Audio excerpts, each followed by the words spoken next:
आखिर ये कैसी हरियाणा महिला पुलिस है जो कि तंत्र विद्या के जरिए अमीर आदमियों को फंसाती है, उनके साथ जबरन शारीरिक संबंध बनाती है, उन पर फिर झूठी रेप की एफआईआर दर्ज कराने की धमकी देती है, उनका परिवार बर्बाद कराती है। आखिर ये कैसी हरियाणा महिला पुलिस है?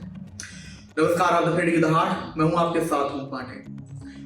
जींद की रहने वाली एक महिला हरियाणा के डीजीपी को पत्र लिखती है। पत्र में वो कहती है कि आपकी हरियाणा पुलिस में, आपकी हरियाणा महिला पुलिस ने एक ऐसी इंस्पेक्टर रचना देवी है जो कि अमीर आदमियों के साथ जबरन शारीरिक संबंध बनाती है, उन पर तंत्र विद्या कराकर उन्हें फंसाती है, उन्हें ब्लैकमेल करती है, उनका परिवार तुड़वाती है, और जब वो उन्हें बचने की बात कहे कि हमें आपसे बस अब दूर जाना है, तो वो फिर उनपे झूठे रेप की धमकी देती है कि मैं तुम पर झूठा रेप केस दर्ज करवा दूंगी, और लोगों का परिवार ही बर्बाद कराती है।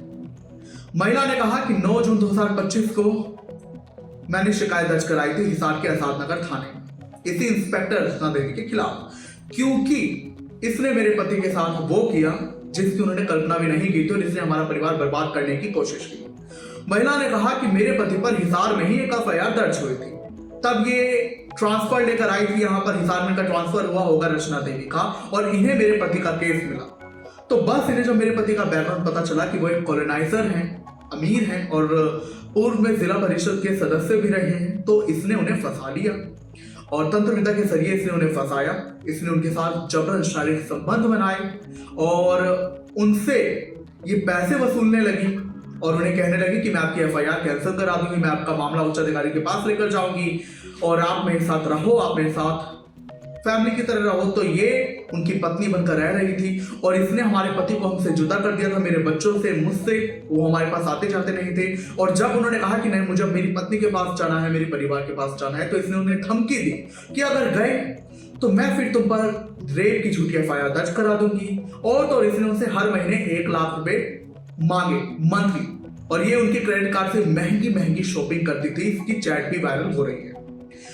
महिला ने ये कहा है डीजीपी को कि ऐसी महिला पुलिस कर्मी की आखिर जरूरत क्या है? ये ऐसे ही कई लोगों को फंसा चुकी है, कई लोगों का परिवार बर्बाद कर चुकी है। मुझे ये शक तो लग रहा था क्योंकि मेरे पति मेरे पास ज्यादा आ नहीं रहे थे, वो दूर रहने लगे थे हमसे और वो ज्यादा इसके नजदीक रहने लगे थे। वो तो एक दिन जब मैंने मेरे पति का फोन चेक करा और उनके फोन में मैंने जब वॉइस चेक की और जो चैट वगैरह चेक की, तो मेरे होश उड़ गए, मेरे पैरों तले जमीन खिसक गई, क्योंकि मैंने पाया कि ये जो महिला पुलिसकर्मी, महिला इंस्पेक्टर रचना देवी थी, ये तंत्र विद्या करा रही थी। ये चाह रही थी कि मेरे पति का परिवार यानी कि मैं और मेरे बच्चे मर जाएं, खत्म हो जाएं, और जो हमारी जमीन जायदाद है वो इसे मिल जाए, उसे हड़प ले। ये तंत्र विद्या कराकर मासूम लोगों को फंसाती है। और इसने ये भी कहा कि बस अब मैं चाहती हूँ कि इस पर कड़ी कार्रवाई हो।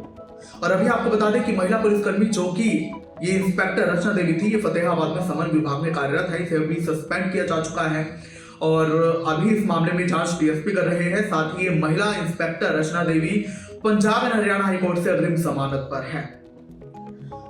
लेकिन ये मामला अपने आप में सावधान करने वाला है, सतर्क करने वाला है कि, और हरियाणा सरकार को भी चेताने वाला है कि हरियाणा महिला पुलिस में या हरियाणा पुलिसकर्मी भी कुछ ऐसे हैं जो इतने खतरनाक लेवल पर लोगों को ब्लैकमेल करते हैं। आखिर ऐसे पुलिसकर्मी जो कि रक्षक हैं वो भक्षक बन जाए, उनकी जरूरत क्या है?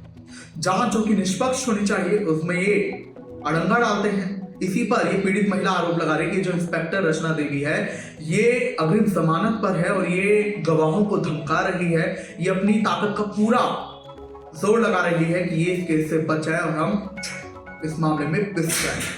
फिलहाल मामले की जांच लगातार चल रही है, लेकिन देखना होगा कि आखिर ऐसे पुलिसकर्मी कब तक रहेंगे हरियाणा पुलिस में या पूरे देश में तमाम पुलिस विभागों में। ऐसे की जरूरत आखिर किसे है? क्या कहेंगे आप इस पर? और आखिर किस चेंज की जरूरत है? क्या हमें मॉरल पुलिसिंग चाहिए, यानी कि पुलिस को भी मॉरल सिखाए जाए, सिद्धांत सिखाया जाए लोगों की रक्षा के? क्या कहेंगे आप इसको कमेंट्स में जरूर बताएं।